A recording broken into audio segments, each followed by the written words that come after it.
Hello, नमस्कार, आदाब। मैं हूँ मोहम्मद अहमद काज़मी, लेकर आया हूँ आपका पसंदीदा कार्यक्रम आपके रूबरू।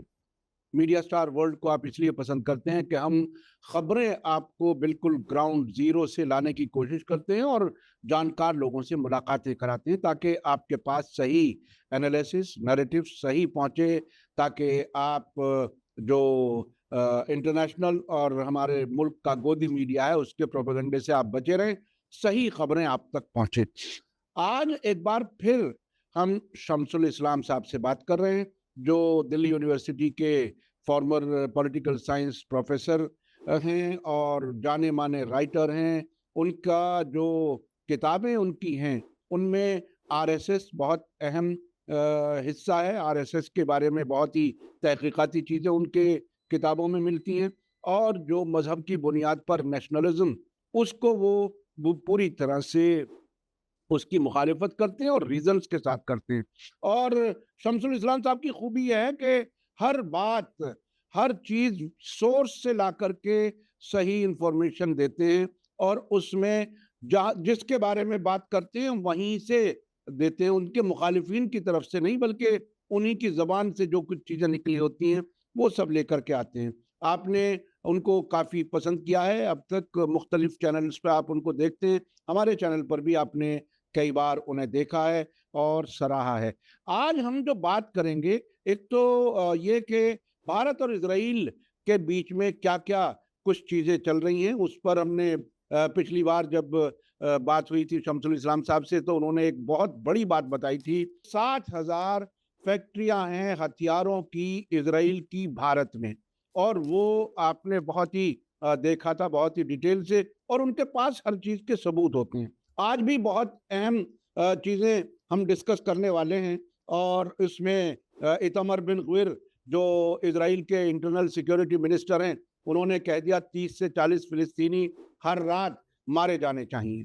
उसके अलावा और कई अहम खबरें हैं जिस पर हम बात करेंगे, और मक्का पैक्ट पर क्या कुछ है, भारत क्यों खामोश है, क्या कुछ इस पूरे इलाके की जो जियोपॉलिटिक्स है वो किस तरफ जा रही है, वो हम समझने की कोशिश करेंगे। शमसुल इस्लाम साहब, वेलकम है आपका। मीडिया स्टार वर्ल्ड को आप वक्त दे देते हैं, उसके लिए बहुत बहुत शुक्रिया। आप बताइए कि ये इतामर बिन गविर का इतना बड़ा बयान, 30 से 40 लोग रोजाना मारे जाने चाहिए, दुनिया में पूरी एक तरह से खामोशी है। आखिर जालिम और मजलूम के दरमियान जो डिमार्केशन लाइन है, वो वो बहुत ही साफ नजर आ रही है, और जालिम तमाम उसके इस किस्म की हरकतों पर खामोश हैं। कैसे देख रहे हैं, जिसमें भारत भी शामिल है? जी, बहुत शर्मनाक बयान है। यानी इंसानियत तो छोड़िए, ये जानवरों की किंगडम में भी इस तरह का नहीं देखा जाता कि जानवर भी जो होते हैं, जो गोश्त खाने वाले होते हैं, वो एक जानवर मारते हैं और उसके बाद उसको खाकर 2-3 दिन तक वो किसी दूसरे को नहीं मारते हैं।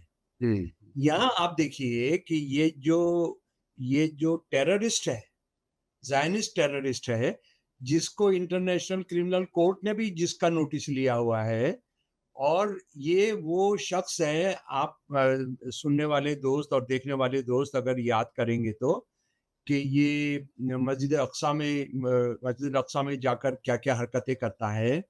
ये कहता है कि फ़लस्तीनी औरतों को रेप करना भी जो है वो जायज़ है। ये कह रहा है कि हर रात को 30 से 40 हमास के लोग ना मारे, यानी हमास को टेररिस्ट बोलते हैं, टेररिस्ट लोग वो मारे जाएँ नहीं। जो हथियार लिए हुए फ़लस्तीनी वो मारे जाएँ नहीं, 30 से 40 लोग रोज़ हर रात को मारे जाने चाहिए। हम्म। हर रात को काज़मी जी, यानी दिन में जो हो वो तो अलग है, लेकिन रात को जो है 30 से 40 लोग हम्म। मारे जाने चाहिए। और इस पर सारी दुनिया में हंगामा हुआ है, सारी दुनिया के अंदर हम्म। बातचीत हुई है, भारत को छोड़कर। हम्म।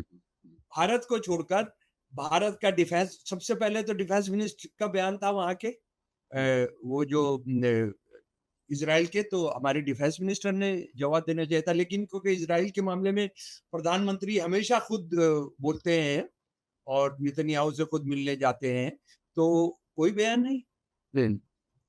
यानी आप ये कोई खेल है कि चींटियों को 30 से 40 चींटियों को आप रोज मसल दीजिए और इससे ज्यादा आप करते रहें और किस नतीजे पर आप पहुंचे हमको वो हमको पता है। और आप पागल होकर अब सीरिया जो अमेरिका की दलाली कर रहा है, सीरिया देश जो है अब उस पर आप हमला करके अमेरिका कह रहा है कि तुम जो ये कर रहे हो ये क्या क्या कर रहे हो। यानी इजराइल देखिए एक एक सांड हो गया है, एक पागल हुआ सांड हो गया है।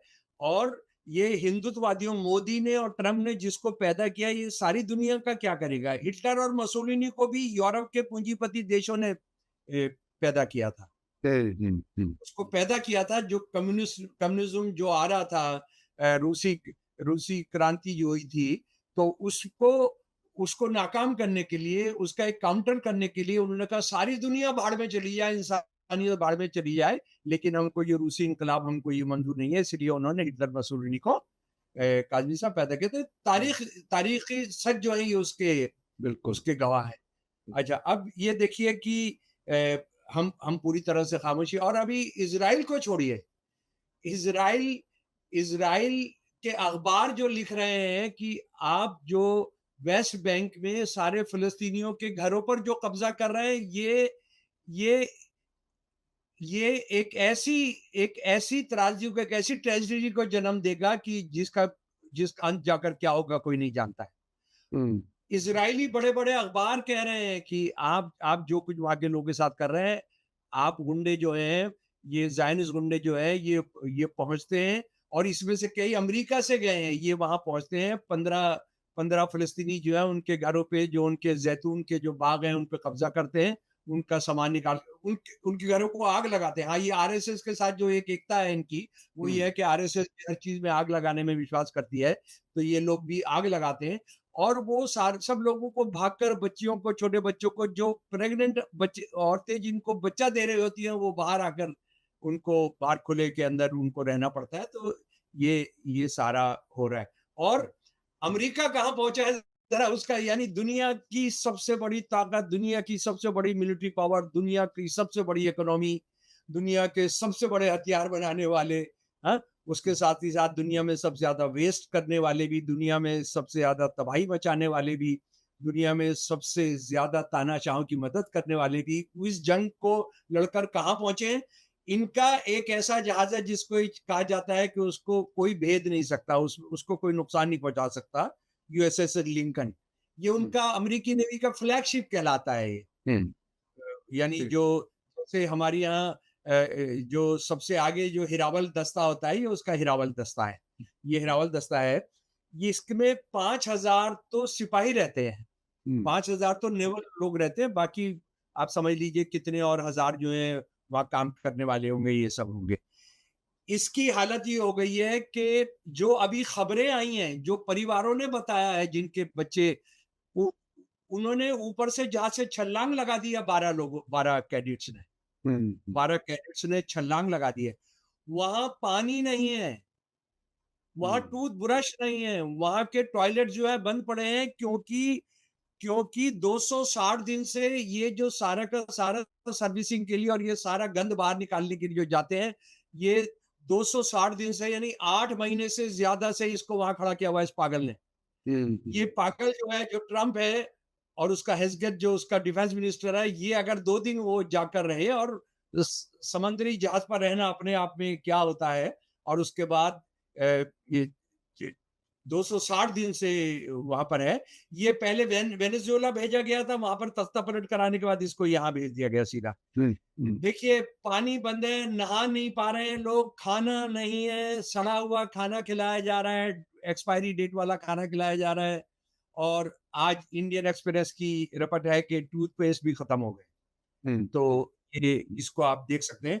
और कहीं और से नहीं, यूनाइटेड नेशन, अमेरिकी कांग्रेस के, अमेरिकी हाउस ऑफ रिप्रेजेंटेटिव के पैट रियान है, ये डेमोक्रेटिक पार्टी के, उन्होंने एक्टिंग नेवी सेक्रेटरी हुआ काओ को 22 दूसरे मेंबर्स, कांग्रेस के मेंबर्स का सिग्नेचर करा के भेजा है, जिसमें रिपब्लिकन पार्टी के भी है, कि ये क्या हो रहा है, ये क्या हो रहा है, क्या दुनिया की सबसे बड़ी ताकत अपने सैनिकों के साथ क्या कर रही है।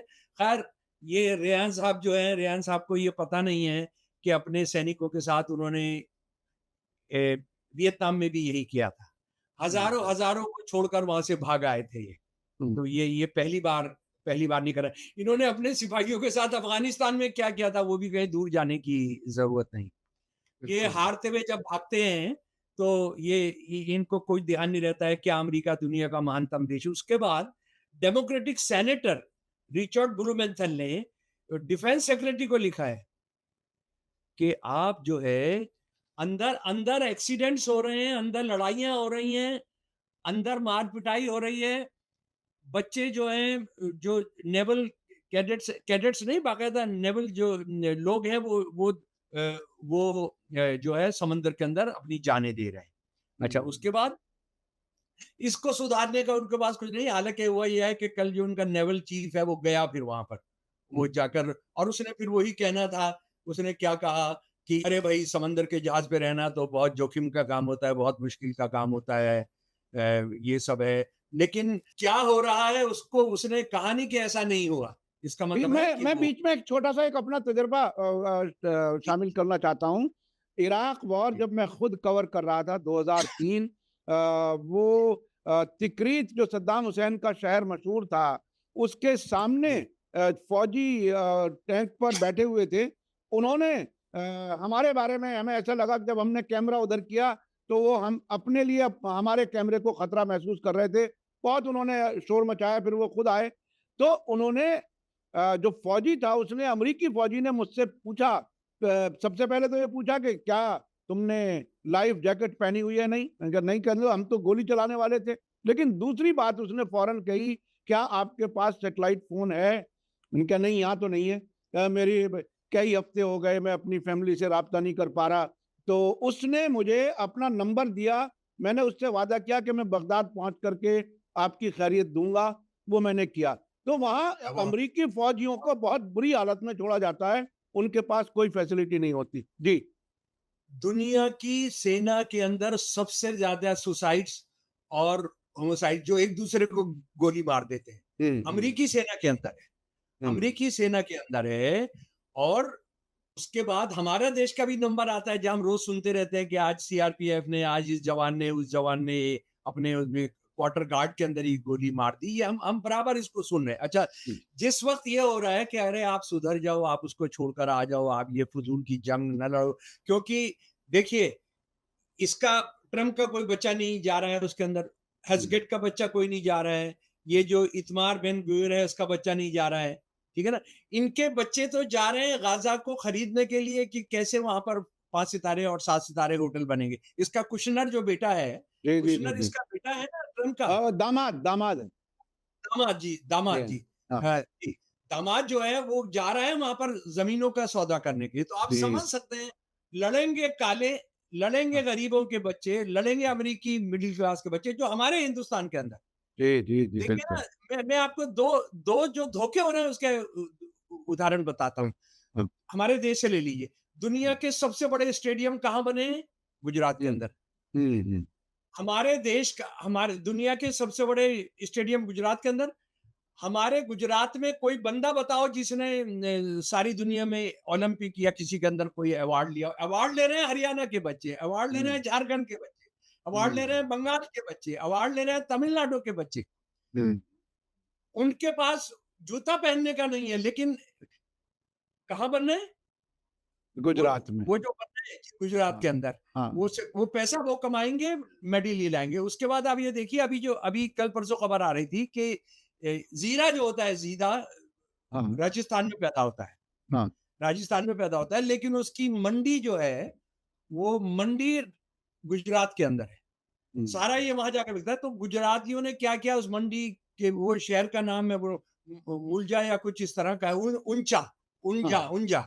हाँ, तो उन्होंने उस जीरे को अपने नाम पर, वो सारी दुनिया के अंदर वो एक कराते ना, वो हमने नाम करा लिया, वो करा रहे हैं। जी, जी, राजस्थान के जो किसान है, जो राजस्थान जो जीरा पैदा करता है, उनका कहा कि बेचने वालों ने हमारे हमारे पे कब्जा किया है। तो आप ये समझ लीजिए हुँ, कि लड़ता कोई है, पैदा कोई और करता है, खाता खाता हुँ, कोई और है। अच्छा, हुँ, इसके साथ अमेरिका क्या कर रहा है? अमेरिका जो है, इससे कि जंग से वापिस आए और जो हथियार हैं उनको सौंप दे इंटरनेशनल क्रिमिनल कोड को उन्होंने रोबेरो ये जो रूबियो है, इसने एक आदेश पास किया है कि जो आईसीसी कोर्ट की अभी हैक की जो है टोमैको अकाने, जापान की महिला, और जो सीनियर ट्रायल लॉयर है अब्दुल से सेनेगल के, उनको उनको उन्होंने कर दिया, इनको कहीं का वीजा नहीं दिया जाएगा, इनको यानी अमेरिका आने का, यूरोप आने का इनको नहीं दिया जाएगा, क्योंकि ये सिर्फ 120 देशों के कहने पर उन देशों के मुजरिम के नाम पर पकड़ना चाह रहे हैं जो सिग्नेटरी नहीं है।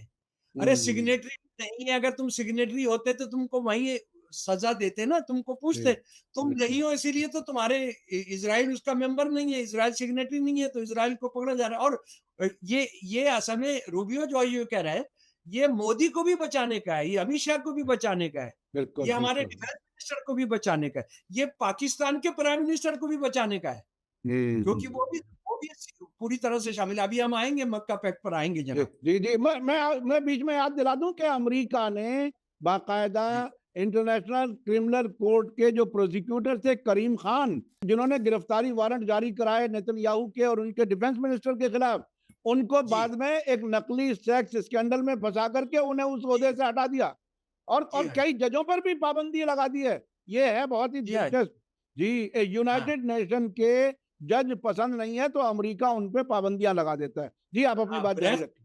ब्रेख्त एक जर्मनी के बहुत मशहूर कवि, थिएटर वाले में, उन्होंने कहा कि ये जालिम ये करते हैं। उन्होंने हिटलर के बारे में कहा था कि आपको जनता पसंद नहीं तो जनता बदल दो, जनता बदल के अपनी जनता ले आओ, जो मोदी ने किया हुआ है, जो नेतन्याहू ने किया हुआ है, जो ट्रंप ने किया हुआ है। अच्छा, अब उसके बाद आप ये देखिए कि एक चीज जिस पर इंडिया में जरा से भी चर्चा नहीं, कितना देशभक्त है, कितना भारत माता के लिए जान दे देते हैं, भारत माता की चिंता के अंदर ये जनाब मोदी, अमित शाह और मोदी जी जो है वो हिंदू हृदय सम्राट हो रहे हैं। सारी दुनिया में हिंदुओं का राज होगा, उसके लिए भारत गुरु बनकर सारी दुनिया पर राज करेगा। हुआ यह है कि भारत के खिलाफ एक बड़ी साजिश हुई है, वो है मक्का पैक्ट। मक्का पैक्ट क्या है? टर्की, सऊदी अरब और पाकिस्तान ने मिलकर कि हमारे में से किसी पर भी हमला होगा तो हम तीनों पर हमला माना जाएगा। ठीक है जी। और हम ये सब जानते हैं कि ये ईरान के खिलाफ हो रहा है। हाँ जी। अच्छा, अब कहीं पर भी पाकिस्तान हो जाता है तो मोदी तो भड़कने से पीछे नहीं रहता। ये जो हमारे ये जो टटपुंजी है, इनके सारे हिंदू राष्ट्रवादी हैं, उनकी क्या हालत हो जाती है। टर्की ने, जो हिंदुस्तान पाकिस्तान के बीच में जब जंग का माहौल बना था, तो टर्की ने कुछ बयान दे दिया था, तो उसके बाद आप जानते हैं हिंदुस्तान के जो ट्रैवल एजेंट्स हैं, उन्होंने हजारों बुकिंग कैंसिल करा दी थी। याद है ना आपको? बिल्कुल हजारों बुकिंग कैंसिल, कोई नहीं जाएगा। बहुत बड़े लोग हिंदू राष्ट्रवादी और इंडियन राष्ट्रवादी बन गए थे, और ये सब उन्होंने कर दिया था। यहाँ क्या हुआ है? टर्की साथ है, पाकिस्तान साथ है, सऊदी अरब साथ है। अच्छा, कोई नहीं बोला 7 अगस्त को। हाँ, 7 अगस्त को जी, ये हो गया फ्राइडे के दिन जी, 7 अगस्त को। और इसमें क्राउन प्रिंस मोहम्मद बिन सलमान, टर्किश प्रेसिडेंट रेकेप ताइब और एर्दोगान और पाकिस्तान के प्राइम मिनिस्टर शहबाज शरीफ थे। ये 7 तारीख को हो गया। 11 तारीख तक सांप सूंघ गया इंडिया को। 11 तारीख को सब सारी दुनिया में चर्चा होने लगी, तो हमारे जायसवाल साहब जो है, रणजीत जायसवाल, हमारे एनई के स्पोक्स पर्सन, उन्होंने कहा कि अभी हम एग्जामिन कर रहे हैं इसको, अभी हम इसको एग्जामिन कर रहे हैं। प्रधानमंत्री चुप, डिफेंस मिनिस्टर चुप, आरएसएस का अध्यक्ष चुप, जी सब चुप, क्योंकि ये जो साजिश है ईरान को घेरने की, ये जो मक्का पैक्ट है, असल में ये इजराइल और ट्रंप का ही एक खेल है।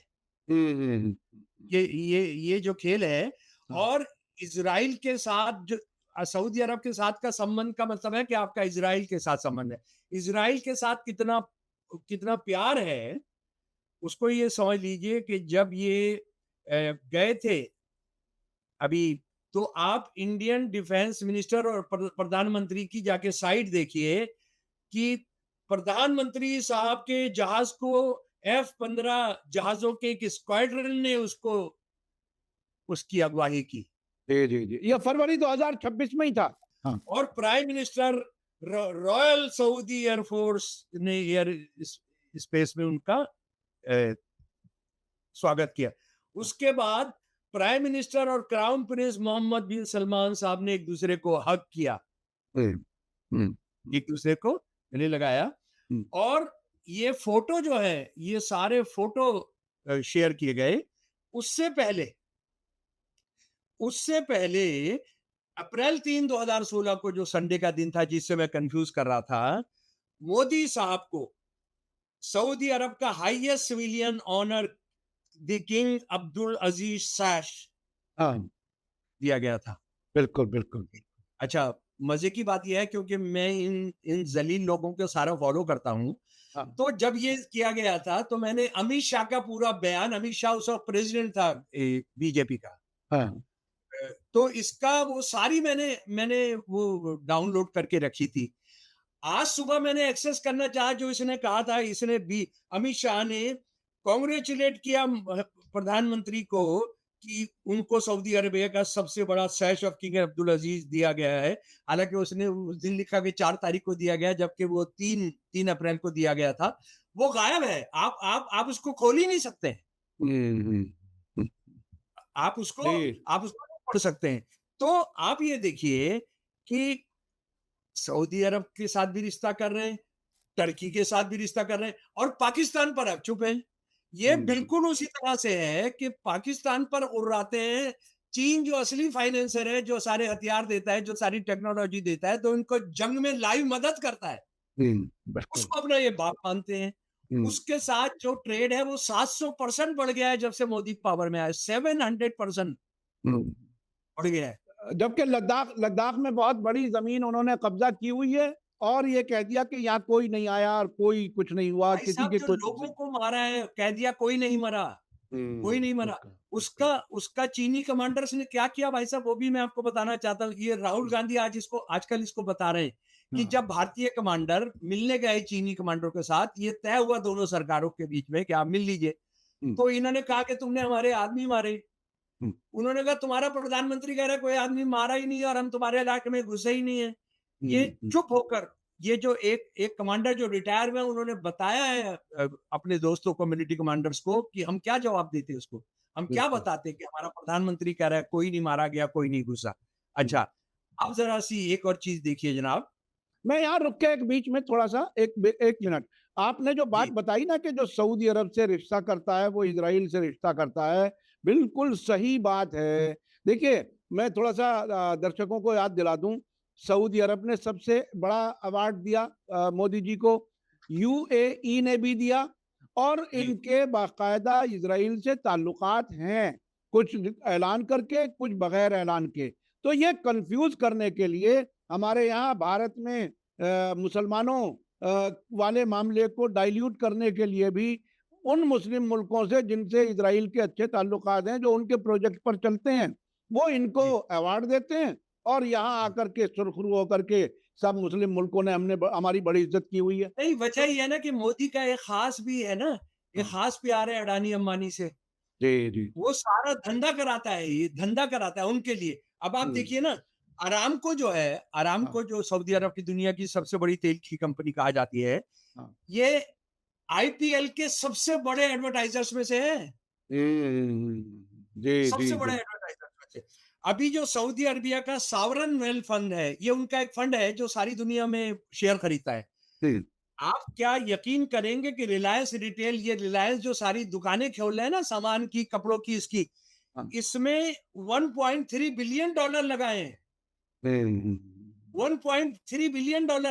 और उधर देखिए प्रॉफिट मोहम्मद जो सऊदी अरब से आते हैं, जब मुसलमान यूपी के पोस्टर लगाते हैं, एक बैनर लगाते हैं आई लव मोहम्मद, वो घर ढा दिए जाते हैं। सैकड़ों नौजवान बच्चों को गिरफ्तार करके रखा हुआ, मस्जिदें ढाई जाती हैं जहां पर पोस्टर मिलता है आई लव मोहम्मद।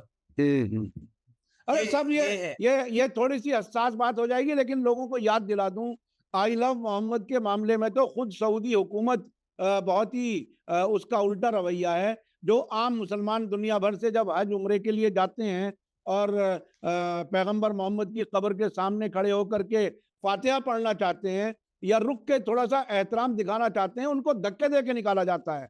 तो ये आई लव मोहम्मद तो वो लोग भी नहीं कहते, जो सऊदी हुकूमत वाले जो लोग हैं वो खुद इजरायली लाइन पर चलने वाले लोग हैं। तो ये बहुत ही अजीब सी चीज है, इसको हाँ, लोग तो जानना वो नहीं मुझे चाहते। लगता है कि जो ये इनको कोई एतराज नहीं हुआ सही। अच्छा, दूसरी बात ये, मुसलमान अरब मुसलमानों से प्यार वो हाँ, सबसे हक करता है, सबके गले मिलता है। ठीक।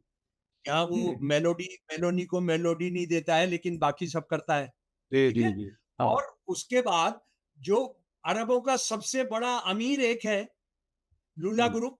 बिल्कुल। आप देखिए लखनऊ के अंदर हमारा जो बाबा है, जो जिसको मंजूर नहीं है मुसलमान देखना, हाँ। मुसलमान सुनना, मस्जिद देखना, वो जो है उसने इनॉग्रेट किया था, वो उनका जो सबसे बड़ा मॉल है बिल्कुल। लुला ग्रुप का। तो बिल्कुल। अच्छा, उसके बाद आप ये देखिए, एक चीज मुझे लगता है जिस पर आज हमने जरूर बात करनी चाहिए, हाँ। वो ये है कि हिंदुस्तानी मुसलमानों के साथ जो वंदे मातरम के नाम पर और इस देश के आम लोगों के साथ वंदे मातरम के नाम पर जो किया जा रहा है, जी, बिल्कुल उसे उसको जरूर अगर हम बंद नहीं करनी चाहिए। समझेंगे तो हम अरब कैसे इजराइल के साथ खड़े हैं, जो वहां फलस्तीनी, जिनको वो मुसलमान सिर्फ ये मान करके मुसलमानों का हमने सफाया करना है, हालांकि उसमें ईसाई भी हैं, उसमें यहूदी भी हैं फलस्तीनी, पर उनको सफाया करना है, ये किया जा रहा है। तो ये इस पर मुझे लगता है कि हमने बिल्कुल बताइए, हमने आप बताइए क्या क्या आपकी क्या ऑब्जर्वेशन है? अभी हमारे पास 4-5 मिनट बाकी हैं। जी। जी, देखिए, वंदे मातरम एक गीत है जो एक मुसलमानों के खिलाफ एक नॉवल के अंदर बंकिम चंद्र चटर्जी ने लिखा था। और वो नॉवल जो है कितना भयानक मुसलमान विरोधी है, उसका एक छोटा सा हिस्सा मैं आपको पढ़कर सुना रहा हूँ। आरएसएस वालों को वो नॉवल वो नॉवल और ये इसीलिए पसंद है क्योंकि इसमें ये सब है जी। हम्म। जब संतान सेना है, ये नवाबों का, बंगाल के नवाबों का आखिरी राज है जनाब। हम्म। और उसके अंदर संतान सेना जो है, जो हिंदू सेना है, वो भारत माता के लिए लड़ाई लड़ रही है और मुसलमान राज खत्म कराना चाहती है। हालांकि उस वक्त में मुसलमान राज सिर्फ नाम नेहाद है, अंग्रेज हम्म। सब चीज कंट्रोल करते हैं। तो वो गांव गांव पहुंचे, गांव में जासूसों को भेजना शुरू किया। गांव में पहुंचने पर और वहां हिंदुओं से मुलाकात होने पर जासूस उनसे पूछते थे, भाइयों क्या आप भगवान विष्णु को पूछते हैं? जी। वो इस तरह 20-25 लोगों को इकट्ठा करते थे और फिर मुसलमान गांव पर हमला करते थे और उनके घरों को जलाते थे।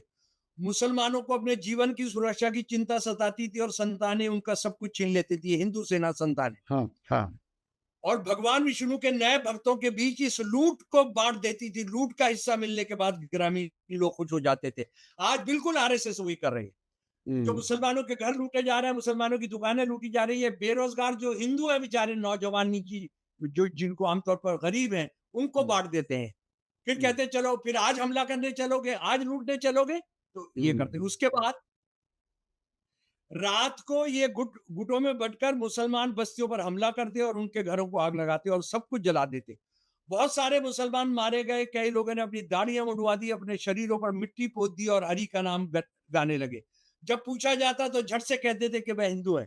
डरे हुए मुसलमान टोले दर टोले शहरों की तरफ भागने लगे।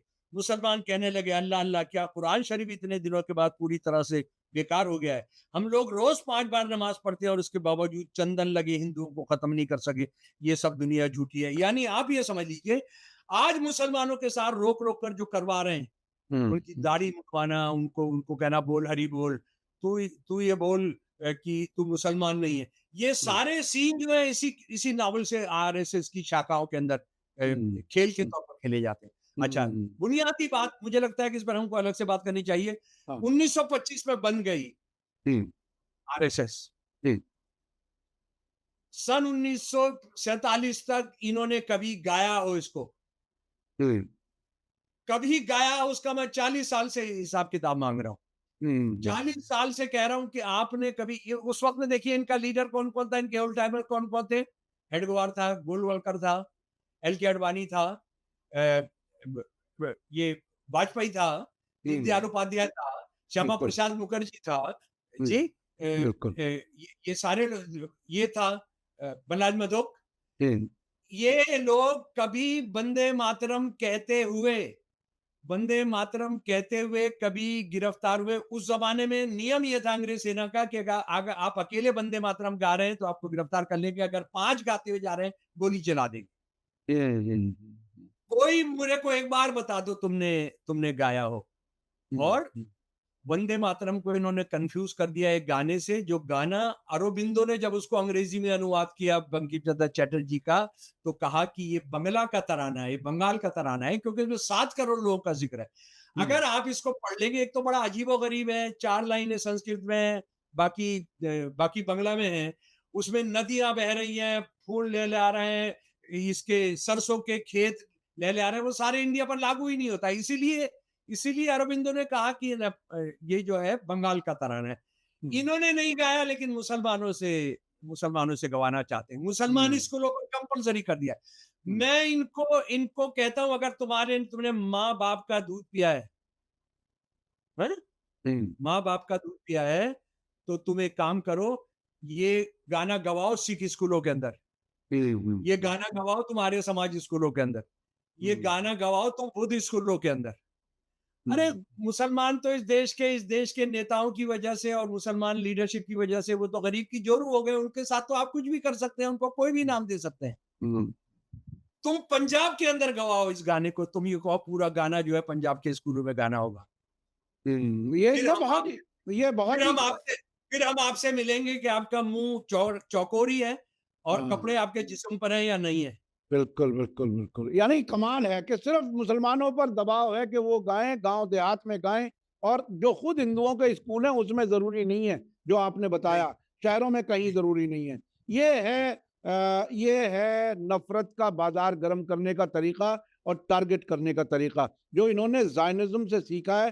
हिंदुत्व और जायनिज्म के बहुत से ऐसे रिश्ते हैं जिस पर हमने कई बार बात की है, आइंदा भी हम बात करेंगे। शमसुल इस्लाम साहब से बहुत बहुत शुक्रिया, आपने हमारे लिए वक्त निकाला। दर्शकों को मैं कहूंगा आज का वीडियो आपको कैसा लगा कमेंट्स में जरूर लिखें, और ज्यादा से ज्यादा लोगों तक शेयर करें, ताकि सही बात, अच्छी बात, फैक्ट्स के साथ बातें पहुंचे लोगों के साथ, लोगों तक, और समझ सकें कि आखिर जो साजिशी, जो दुश्मन ताकतें हैं मुल्क की, वो क्या कुछ कर रही हैं, उन्हें समझना जरूरी है, आंखें खोल करके जीना जरूरी है। बहुत बहुत शुक्रिया। इसी के साथ मुझे दीजिए इजाजत। धन्यवाद, शुक्रिया।